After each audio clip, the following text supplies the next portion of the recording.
Teraz to dáme generálnemu prokurátorovi, že pozrite sa, čo robili. Teraz musí on ukázať tie gule. A keď ich ukáže, tak tí ľudia na inšpekcii sa prestanú. A keď ich neukáže, tak je to jedno.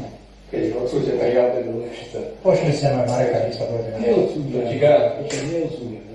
Pozrite, očistite, je úplne rozjebaná kauza, tá na súd ani nejde. A dobytkár, uvidíš to ešte, aby to najvyšší súd nezvrátil tak, že nepríjmú tú obžalobu.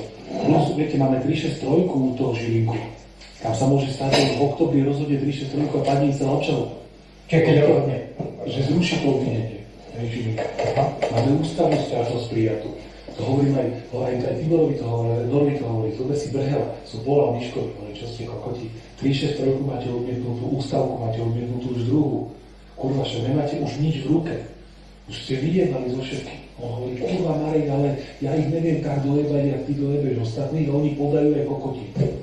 Hej, že to je vidieť, viete, to nemôžeme, my máme 363, máme dve 363 v hre, a máme ústavku prijatú a teraz ešte nám jedna ústavka dobieha a ide nám nová ústavka záujme. Ide nám nová ústavka, ak nerozhodne najvyšší súd.